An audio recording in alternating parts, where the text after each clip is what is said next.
नमस्कार, मैं मानवी ठाकुर। आप देख रहे हैं न्यूज 24 फास्ट एक्सप्रेस। आज की कुछ खास खबरें। खबर जनपद औरैया के SCH 21 मार्ग से पूर्वा जैन की है, जहां पर डॉक्टर भीमराव अंबेडकर पार्क पूर्वा जैन में डॉक्टर भीमराव अंबेडकर समाजोत्थान महासभा के तत्वाधान में भारतीय संविधान के निर्माता, भारत रत्न, स्वतंत्र भारत के प्रथम कानून मंत्री बाबा साहब डॉक्टर भीमराव अंबेडकर जी की 134वीं जयंती का कार्यक्रम बहुत ही हर्षोल्लास गाजे बाजे के साथ मनाया गया। आपको बता दें कि कार्यक्रम की अध्यक्षता संस्था चीफ लज्जाराम पूर्व उप शिक्षा निदेशक के द्वारा की गई। कार्यक्रम के मुख्य अतिथि प्रधान श्रीमती राजू देवी एवं प्रधान प्रतिनिधि श्री राजू पाल, पंचायत हरपुरा। कार्यक्रम में उपस्थित डॉक्टर BR अम्बेडकर समाजोत्थान महासभा की उपाध्यक्ष श्रीमती प्रमोद कुमारी, महामंत्री शिव कुमार अरुण, एडवोकेट कोषाध्यक्ष शिव प्रताप सिंह, सलाह मंत्री आदित्य प्रकाश, सलाह मंत्री राजनारायण, शिक्षक सलाह मंत्री जयप्रकाश, कार्यालय मंत्री ध्रुव गौतम, लेखा परीक्षक राजेंद्र पटवारी, सियाराम गौतम, सलाह मंत्री तुलाराम गौतम, सलाह मंत्री राजाराम जी, युवा समिति के अध्यक्ष अभिषेक कुमार, उपाध्यक्ष कुलदीप कुमार, महासचिव गौरव गौतम, सहयोगी सचिव अंशुल राय, सलाह मंत्री पुष्पेंद्र गौतम, सचिव तेज प्रताप सिंह, सहयोगी अध्यक्ष शरद कुमार, प्रशांत गौतम, नीरज कुमार, रविंद्र कुमार गौतम, भारतीय संविधान सुरक्षा संगठन के राष्ट्रीय अध्यक्ष प्रबल प्रताप सिंह राव, भारतीय संविधान बौद्ध सुरक्षा संगठन के राष्ट्रीय अध्यक्ष डॉक्टर नागेंद्र सिंह सिंघाल, भारत आजाद मंच से जिला महासचिव नीलम भारती, डॉक्टर जितेंद्र कुमार सिंह, एडवोकेट, विधिक सलाहकार, जिला पंचायत सदस्य अंकुल यादव, जिला अध्यक्ष डॉक्टर पूजा सिंघाल, समाजसेवी सर्वेश कुमार गौतम, समाजसेवी अनिल कुमार गौतम, पत्रकार सोमपाल गौतम, समाजसेवी प्रवेश कुमार गौतम, समाजसेवी डॉक्टर धर्मेंद्र कुमार गौतम, वरिष्ठ पत्रकार योगेंद्र प्रताप सिंह, डॉक्टर शिव सिंह राव, रमाकांत शिक्षक आदि गणमान्य लोग, सम्मानित महानुभाव, महिलाएं, नन्हे मुन्ने प्यारे बच्चे भारी से भारी संख्या में सम्मानित साथीगण और भीम सैनिक मौके पर उपस्थित रहे। कार्यक्रम में सभी वक्ताओं ने डॉक्टर अंबेडकर के विषय में आम जनमानस को अवगत कराया और उनके संघर्ष को याद किया। रात्रि के समय केक काटकर संगीत वाचन, विचार गोष्ठी, सांस्कृतिक कार्यक्रम, नाटक मंचन आदि कार्यक्रम का शुभारंभ हुआ, जिसमें भारी से भारी संख्या में महिलाएं, बुजुर्ग, बच्चे और सम्मानित साथीगण उपस्थित रहे।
गुरु नानक श्री फातिमा बीवी, अहिल्याबाई होलकर, पेरियार जी, दलय सिंह यादव, छत्रपति साहू जी महाराज, शिवाजी महाराज और आपके कश्यप ऋषि जी, आपके सब चरणों में श्रद्धा करते हुए आज के महोदय हमारे बीच में उपस्थित अहिल्याबाई होलकर के रूप में आज हमारे बीच में आज मुख्य के रूप में अहिल्याबाई होलकर के रूप में बधाई हमारी श्री राजू देवी बाल ग्राम सभा हरपुरा के प्रधान तथा प्रधान ट्रस्टी का मैं हार्दिक रूप से स्वागत और सम्मान करता हूँ और अभिनंदन करता हूँ। हमारे बीच में उपस्थित कसाहा से चलकर पधारे एक टुकड़ी हमारे भाई श्री धर्मेंद्र कुमार जी का संस्था हृदय से वंदन अभिनंदन और स्वागत करती है। इस संस्था के युवा समिति के लोगों से मैं कहना चाहूंगा कि वो जाएं और बाबा साहब की उनको पहुंचाएं और माल्यार्पण कराएं। आगे सुचारू कार्यक्रम हमारा डिवोटी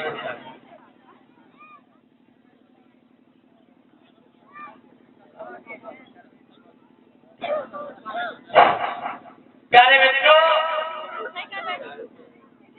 बहुत से लोग कहते हैं कि बाबा साहब ने हमें दिया गया। हमारे ग्रामीण अंचल के लोग माता बहनें कहती कि बाबा साहब ने हमें दिया गया, हम क्यों जाए। साथियों, ये जो देखिए आपके सामने पेन है, मेरे मित्रों, मेरी माता, मेरी बहन, बच्चियों, बुजुर्गों, ये आपके सामने पेन है। अगर कितनी बदौलत है आज ये अगर पेन है तो किसकी देन है? बाबा साहब की देन है। आपके शरीर के ऊपर ये चमचमाती हुई साड़ी, हमारे ऊपर ये पैंट शर्ट, आज किसकी बदौलत? बाबा साहब। और आपको जो भी अधिकार दिए हैं, जो आज हमें यहाँ बोलने में, खड़े होने में सम्मान और स्वाभिमान मिल रहा है, वो किसकी बदौलत मिल रहा है? बाबा साहब के संविधान की बदौलत मिल रहा है। अब हम आपको बता दें समय में ये बाबा साहब की 125वीं जयंती समारोह मनाई जा रही है और सबसे पहले बाबा साहब डॉक्टर बी.आर. अम्बेडकर की जयंती कब मनाई जाएगी? जो बच्चे हमारे पढ़ रहे हैं उन्हें नोट कर ले, थोड़ा दिमाग में बैठा लें, कभी आपका ये क्वेश्चन आपके काम आ सकता है कि बाबा साहब डॉक्टर बी.आर. अम्बेडकर की पहले जयंती किस वक्त मनाई गई? ये सच ये है आपकी 14 अप्रैल 1928। 14 अप्रैल 1928 में प्रथम जयंती बाबा साहब की मनाई गई। और किसने मनाई थी? जनार्दन सदाशिव गणसिंह द्वारा। बाबा साहब की प्रथम जयंती 14 अप्रैल 1928 में जनार्दन सदाशिव गणसिंह द्वारा मनाई गई थी।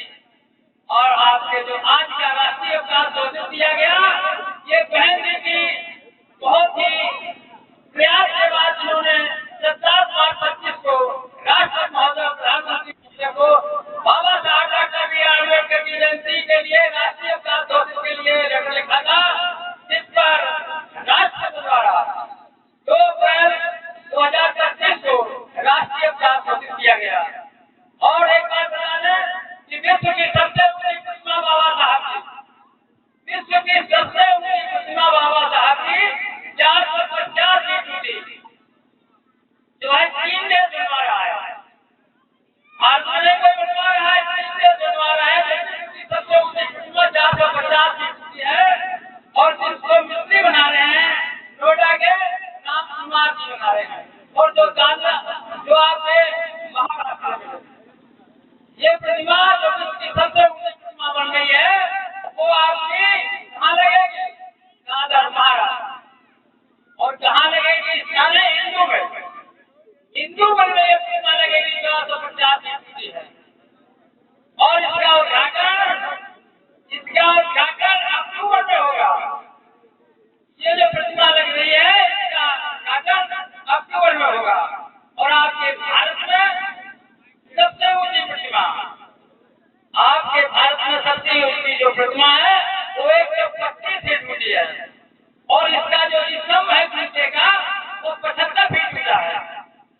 यानी 75 फीट ऊंचा स्तंभ है, 125 फीट ऊंची प्रतिमा है, ये 200 फीट ऊंची प्रतिमा है, ये भारत की उत्तम प्रतिमा है।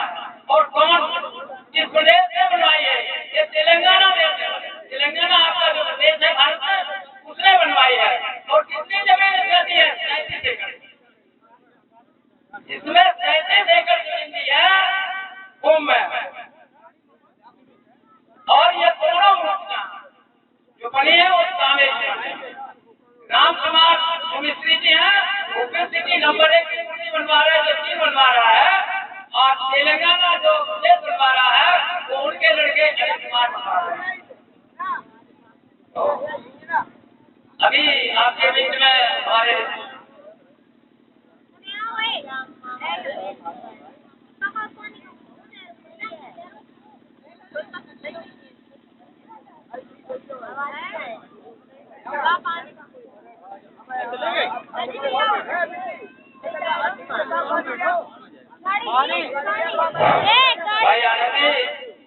भाई आनंद जी जहाँ पे जो गाड़ी लेके आ जाए, थोड़े अंदर से हो रहे हैं। भाई आनंद जी अध्यक्ष जी थोड़े अंदर से हो रहे हैं, कृपया आ जाए, उनको ले जाए गाड़ी से। तो बाबा साहब का वो जीवन जो महापुरुष को क्लास में बैठने के लिए स्थान नहीं मिला, यानी स्कूल के बाहर जो पढ़ा उसने भारत का संविधान लिखा। और हमारे आपके बच्चे क्लास में जाते हैं और घर से कहकर रुपये भी ले जाते हैं, और वहाँ क्या करते हैं, बाप अपना जनता को रिजल्ट नहीं आओगे, रिजल्ट सुनने नहीं मिलता। तो मेहनत करिए, ऐसा नहीं, मेहनत करेंगे सफलता आपके कदमों में मिलेगी। और बाबा साहब ने कहते कि क्या नहीं किया, क्या नहीं किया। बाबा साहब ने अपनी पत्नी का दर्द नहीं जाना, अपने 4 बच्चों को इलाज नहीं करा पाए, बुजुर्ग हो गए, अपनी एक स्त्री इकलौती थी, उसका इलाज नहीं करा पाए। क्या उनके पास उनका पैसा नहीं था, इलाज करा पाए? नहीं, वो एक सेना नायक के शिक्षा ग्रहण की महाराज के छत्र साहू जी महाराज ने अपना सहयोग देकर के उनको बाहर पढ़ाया और वो काबिल कर दिया कि वो अकाउंटेंट भी महाराष्ट्र में हो गए थे, और इसके बाद वो सेनापति हो गए थे। बहुत पैसा था। इसके बाद वो कानून मंत्री भी भारत के बने, लेकिन उन्हें उनके साथ जो व्यवहार नहीं हुआ, उन्होंने कानून मंत्री पर किया था। ये समझिए कि बाबा साहब अपना जीवन अपने बच्चों को समर्पित करके, अपनी पत्नी को समर्पित करके, कभी भी अपनी पत्नी को अपने जेब के पैसे से एक गाड़ी नहीं दी। बाबा साहब का वो जीवन। और धन्य वो रमाबाई पत्नी, बाबा साहब का नाम में बोल रहे थे। जिस तरीके से आज यहाँ जयंती समारोह हुआ, इसी तरीके से बाबा साहब जब से लौटे तो उनका नाम सुनकर स्वागत किया गया और बाबा साहब वहाँ बोल रहे थे। तो उनकी पत्नी ने सोचा आज हमारे पतिदेव जी आ रहे हैं, तो जरा हम भी अपने पतिदेव जी को जाकर देखें। तो क्या किया, प्रयास किया कि कहीं कोई गाड़ी मिल जाए, नहीं थी। तो जिस पगड़ी से पहन करके बाबा साहब ने रमाबाई से शादी की थी, तो रमाबाई ने वो पगड़ी निकाली और उस पगड़ी को उधेला, उसमें साड़ी पहले लपेटी जाती थी, जो पहले शादियां होती थी, और उस साड़ी को लपेट उधेला उस पगड़ी को, उस पगड़ी को साफ किया, साफ करके वो पगड़ी पहन करके गए। और जहाँ बाबा साहब बोल रहे थे तो उन्होंने सामने जाएंगे तो बाबा साहब पहचान लेंगे। एक पेड़ की छाया में झाड़ बजा करके रमाबाई बैठ गए और अपने सारे जो कार्यक्रम थे, अपने पति का स्वागत, सम्मान, भाषण सब उन्होंने देखा। और ये सोचा कि बाबा साहब पहचान ना जाए, मैं उनसे पहले घर चला जाऊं। और वो चले गए, लेकिन बाबा साहब की निगाह जब रमाबाई पर पड़ी तो बड़ा हृदय हुआ, लेकिन वहाँ की मीटिंग में बोल रहे थे तो कह ना पाए। लेकिन कहने के बाद कार्यक्रम जब समाप्त होता है, वो घर जाते हैं तो कहते हैं कि है रामू, मैं बड़ा अभागा हूँ, मैं बड़ा अभागा हूँ। आंसू उनके निकल आते हैं। मेरा ये दुर्भाग्य है कि मैं आपको अपनी कमाई से एक गाड़ी, धन्यवाद की पत्नी, आज से पत्नी का पति बन नहीं पाती, साथ पहले चले जाती। देख चले यहाँ कोई धन्य है 40 से 50 और लग जाए, कोई बात नहीं। अभी आपने देखा होगा कुछ समय पहले नवदुर्गा थे, नवदुर्गा थे। हमारे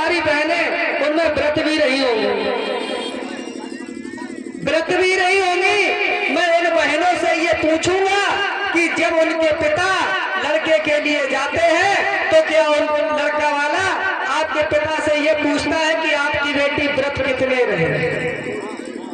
कोई नहीं पूछता है, केवल ये पूछता है कि आपकी बेटी की शिक्षा क्या है। तो आपका पिता वो नर्वस होके ये बताता है कि मेरी बेटी ने हाई स्कूल नहीं कर पाई। क्यों नहीं कर पाई? क्योंकि वो व्रत में लीन रहे।